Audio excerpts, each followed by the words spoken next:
तो भाई फिर से आ गया वो बॉडी बिल्डिंग के इंटरेस्टिंग अपडेट्स लेके। तो वीडियो को शुरू करने से पहले जल्दी से वीडियो को एक लाइक कर दीजिए, और अगर आप अपने भाई के चैनल पर नए हैं तो जल्दी से चैनल को सब्सक्राइब कर दीजिए ऐसे रेगुलर फिटनेस और बॉडी बिल्डिंग अपडेट्स के लिए। अब भाई फाइनली जाके हमें बिग रैमी की तरफ से एक फिजिक अपडेट देखने मिला, वो भी खासकर उनके बैक लैट स्प्रेड पोज का। वैसे आप सबको याद होगा कि बीच में रैमी की तरफ से जितने भी अपडेट्स आ रहे थे वो सारे उनके फ्रंट अपर फिजिक के ही अपडेट्स थे। इवन हमने अभी तक उनके क्वाड या हैमस्ट्रिंग्स का भी कोई एक झलक भी नहीं देखा। अब अगर सही में डिस्कस करें इनके बैक के ऊपर, तो मैं रैमी के इस पार्ट को पूरे तरीके से तो वीक नहीं कहूँगा, बट हाँ अगर उनके ओवरऑल फिजिक के मुकाबले कंपेयर किया जाए तो डेफिनेटली उनके बैक मसल्स उस टाइप के तो स्टैंड आउट नहीं कर पाते होंगे। मे बी आप में से बहुत लोग इस चीज़ से एग्री ना भी हो, बट मुझे पर्सनली इनके बैक इवन इनके ओवरऑल फिजिक को देखकर ऐसा लगता है। खासकर 2022 के मिस्टर ओलंपिया को ही अगर देखें तो उसमें रैमी के फिजिक में जो आर्ग्यूबली सबसे ज़्यादा लैगिंग पार्ट थी वो आई थिंक उनका बैक मसल ही था। इवन अगर गौर से इस पोज को देखा जाए तो सिर्फ रैमी का बैक ही नहीं बल्कि कई मायनों में ट्राइसेप्स, काफ, इवन ग्लूट्स भी आपको वीक ही दिखेंगे। बट मेजरली उनके बैक में सबसे ज़्यादा जो चीज़ लैगिंग थी वो थी उनके लैट्स के एरिया में। इवन रैमी अपने अपर बैक को तो स्क्वीज या कॉन्ट्रैक्ट कर पा रहे थे, बट लोअर बैक के मामले में तो मामला एकदम ही साफ था। इवन जो वी टेपर है वो भी उनके बैक एरिया में नहीं दिख रही थी। तो ये केस सही में रैमी के साथ एक बहुत ही ज़्यादा सीरियस मैटर चल रही थी उस टाइम। बट उसके बाद बस आर्नोल्ड क्लासिक में ही जब रैमी compete किए थे तब वो वीकनेस उतनी ज़्यादा विजिबल नहीं थी स्टेज पे। हालांकि आई थिंक तब तक रैमी अपने स्टेम सेल्स थेरेपीज को भी स्टार्ट कर दिए थे, बट स्टिल उनके खासकर लोअर बैक में मसल्स मिसिंग तो थे ही। तो अगर तभी के मुकाबले रैमी की इस करंट लैट स्प्रेड पोज की बात करें, हालांकि ये उनका बैक डबल बाइसेप पोज तो नहीं है, क्योंकि होता ये है कि आप खासकर बैक लैट स्प्रेड पोज में अपने कुछ वीकनेस को हाइड कर सकते हो। इवन एक ऐसा इल्यूजन भी क्रिएट कर सकते हो जिससे कि आपका बैक वी टेपर के मामले में थोड़ा ज़्यादा एनहांस दिखे। तो इस फोटो के बेस पे ये जज करना कि उनका बैक इंप्रूव हुआ है या नहीं, वो आई थिंक कि पॉसिबल तो नहीं है। इवन मुझे रैमी के ट्रैप्स और शोल्डर्स भी इस पोज में उनके पीक टाइम वाले तो नहीं दिख रहे। इवन ट्राइसेप्स भी इस पोज में उतने बढ़िया नहीं दिख रहे हैं। इवन रैमी का जो लोअर लैट्स का एरिया है वो भी इस लाइटिंग में खासकर कैमरा एंगल की वजह से क्लियरली विजिबल नहीं है, जिससे कि ये बता पाए कि सही में उनके बैक में कुछ इंप्रूवमेंट्स आए हैं भी या नहीं।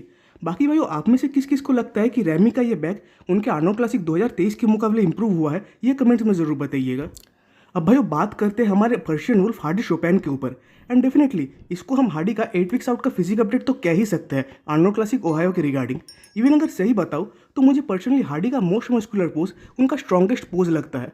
खासकर इस पोज में हार्डी जिस तरह से पोज को हिट कर रहे हैं, मतलब इनको देखकर ऐसा लग रहा है कि कोई ईंटों का दीवार कैमरा के सामने खड़ा है। मतलब इनका फिजिक इस पोज में उस लेवल का हार्ड और रिप्ड दिख रहा है। एंड बस उतना ही नहीं बल्कि इनके मसल्स भी काफ़ी ज़्यादा ग्रेनी इवन रिप्ड दिख रहे हैं। इवन अगर सही बताऊं तो मैं भी इस साल हार्डी को कहीं ना कहीं आर्नोल्ड क्लासिक ओहायो और यूके दोनों शोज को जीतते हुए देखना चाहता हूं। एंड आई थिंक कि दोनों लाइनर्स में हार्डी एक ऐसे लौते फॉर्मर मिस्टर ओलंपिया होंगे जो कि compete करने वाले हैं। वैसे भाई आप लोगों को शायद लग सकता है हार्डी के करंट फिजिक को देखकर कि शायद हार्डी कुछ खास इंप्रूवमेंट्स तो लगातार नहीं किए जा रहे हैं, बट अगर आप हार्डी के 2-3 साल पहले वाले फिजिक को देखोगे तो डेफिनेटली आपको काफ़ी ज़्यादा इंप्रूवमेंट्स दिखेंगे, खासकर साइज के मामले में। इवन मैं इतना भी श्योर हूँ कि हार्डी इस आर्नोल्ड क्लासिक के स्टेज पर भी ओलंपिया 2023 के मुकाबले कुछ ना कुछ इंप्रूवमेंट्स तो करके आएंगे ही। इवन अगर शॉर्ट में बताऊँ तो मुझे हार्डी की ये फिजिक सही में शो विनिंग फिजिक अभी से लगनी शुरू हो गई है। इवन कंडीशनिंग भी उनकी लगभग स्टेज रेडी वाली ही चल रही है। बाकी तो आर्नोल्ड क्लासिक के स्टेज पर पता चलेगा कि जजेस इस बार सैमसन के फिजिक को ज़्यादा पसंद करेंगे या हार्डी शोपैन के फिजिक को। अब भाई अगले अपडेट की ओर बढ़ने से पहले आप सबसे मेरा एक रिक्वेस्ट है कि अगर आप सबको मेरा ये रेगुलर कंटेंट अच्छा लगता है तो जिससे कि आपके भाई को सपोर्ट मिल सके तो प्लीज़ इस चैनल को एक सब्सक्राइब कर दीजिएगा। अब भाई रेगन ग्राइम्स की तरफ से भी उनका एक फिजिक अपडेट आया हुआ है, जहाँ की कैप्शन में उन्होंने सबको गेस करने लिखा है कि करंट में रेगन का बॉडी वेट क्या चल रहा है।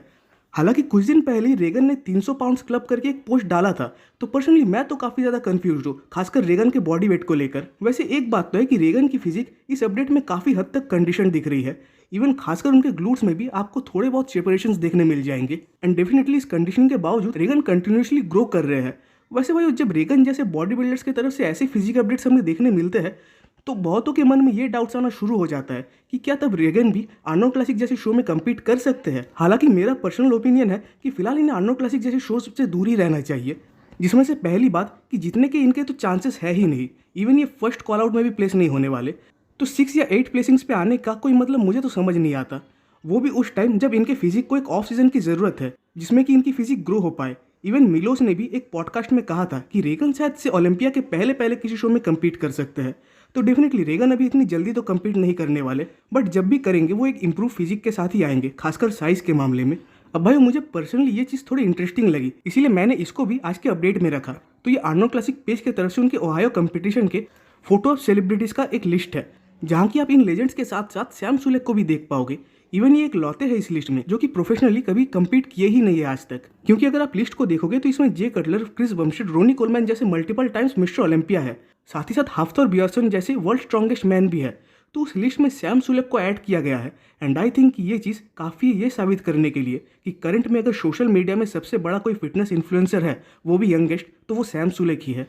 अब भाई इसकी लास्ट अपडेट है जस्टिन रॉड्रिगस की तरफ से, तो उनका भी एक फिजिक अपडेट आया हुआ है। तो बात करें इस 8 वीक्स आउट फिजिक अपडेट की, तो जस्टिन इसमें सही में काफ़ी ज़्यादा थिक लग रहे हैं। हालांकि इस पोज में मुझे उनके ट्राइसेप में थोड़े बहुत फ्लॉस तो दिख ही रहे हैं, बट अगेन वो फ्लॉ उनका आज का नहीं है बल्कि बहुत टाइम पहले का है।